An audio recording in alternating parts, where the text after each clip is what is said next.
मुंहिंजी ज़िंदगी जा केॾा बाक़ी हिसा कंदे।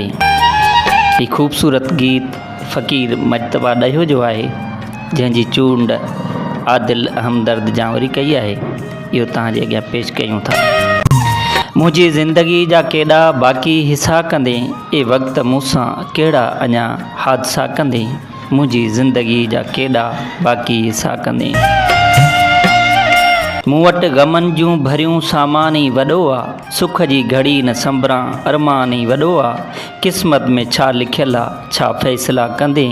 ए वक़्त मूंसां कहिड़ा अञा हादसा कंदे।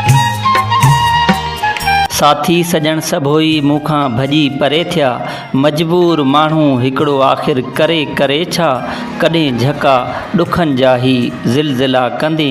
ए वक़्त मूंसां कहिड़ा अञा हादसा कंदे।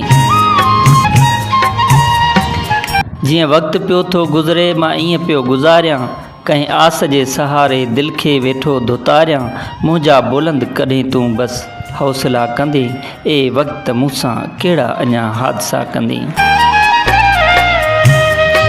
मूं हारियो तो खटियो आहे हर जाइ ते सदाईं, मूं हारियो तो खटियो आहे हर जाइ ते सदाईं। हिन मजतबा ॾहे खे अॼु बि थो आज़माए, साम्हूं ॿुधा सरासर छा मामला कंदे।